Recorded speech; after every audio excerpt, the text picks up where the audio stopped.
It was called the Great War. The War of the Nations. The war to end all wars.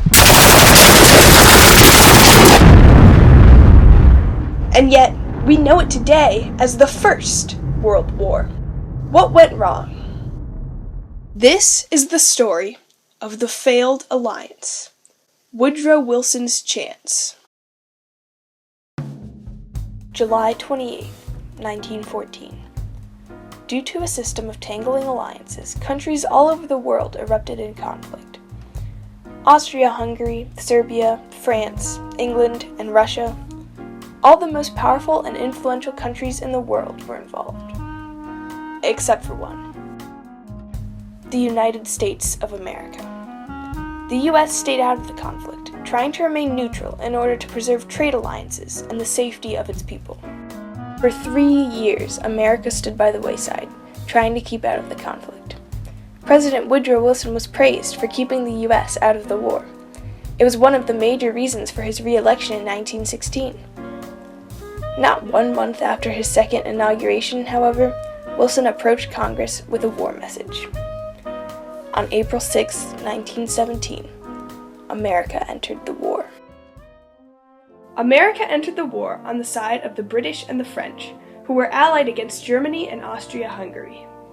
World War I was fought using 20th century technology, like machine guns, heavy artillery, barbed wire, and mustard gas, but with outdated 19th century tactics.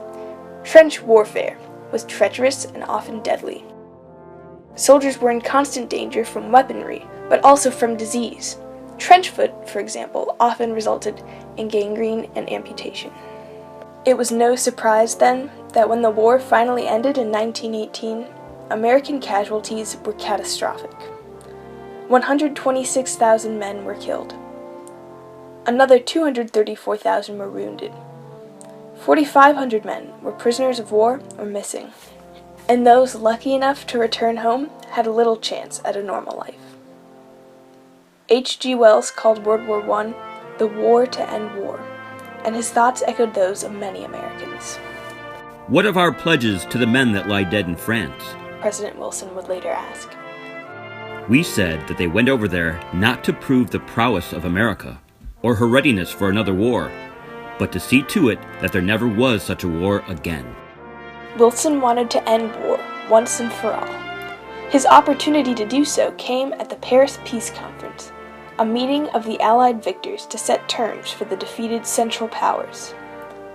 Wilson was an important decision-maker, though he didn't always agree with the other major leaders.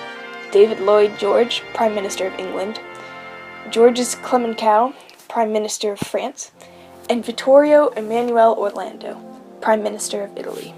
At the Paris Peace Conference, Wilson delivered one of the most famous speeches in history, his 14-point speech. He had 5 main objectives: the end of secret treaties, a global reduction in arms, clarified colonial claims, freedom of the seas, and, most important of all, world peace, which he intended to achieve through a cooperative League of Nations. The League would help maintain peace and diplomacy all over the world through a multinational alliance. Outlined by the Covenant of the League of Nations, countries would band together and reach peaceful settlements in place of war. Upon returning home after the conference, Wilson received a lot of support, but also encountered a lot of opposition. Senator Henry Cabot Lodge was the main voice for the opposition.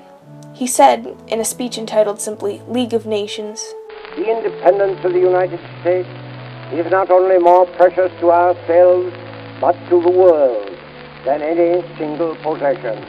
The United States is the world's best hope, but if you fetter her in the interests and quarrels of other nations, if you tangle her in the intrigues of Europe, you will destroy her power for good and endanger her very existence.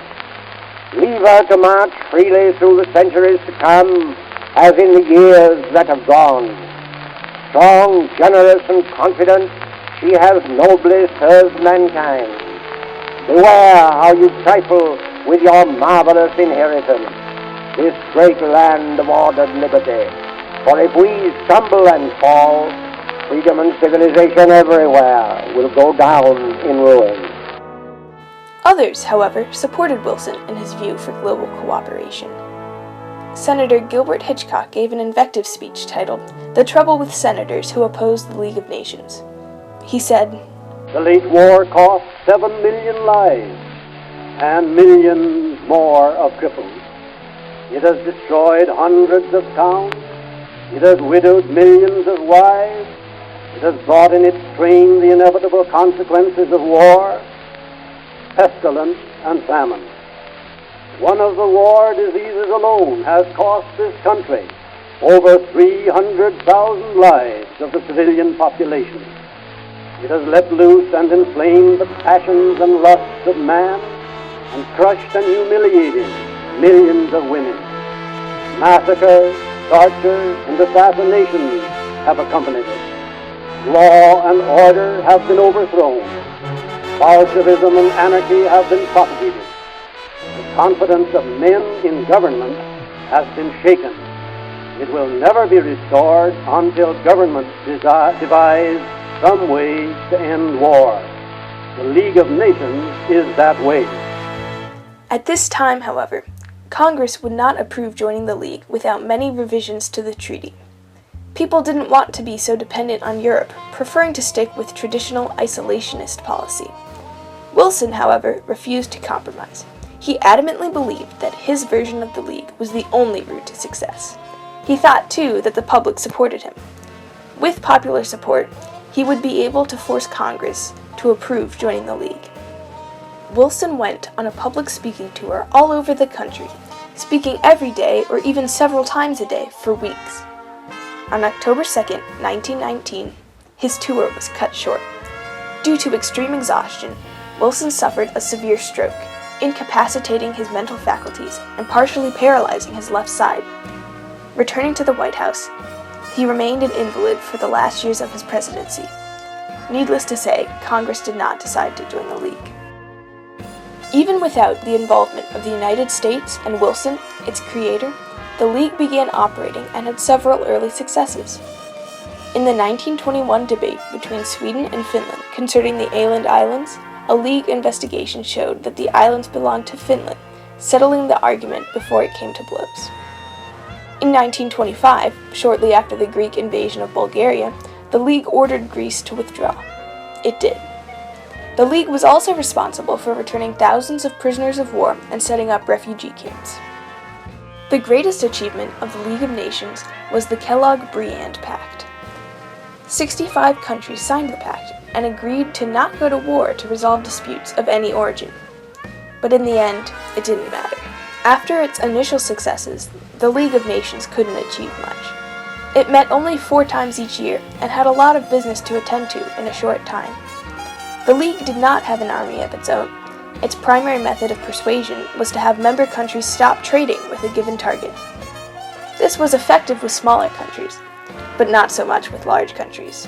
The US, not a member, would continue to trade with countries blocked by the League of Nations, undermining its efforts. During Hitler's rise to power, many European leaders tried to prevent him from violating the various anti-war treaties that had been signed.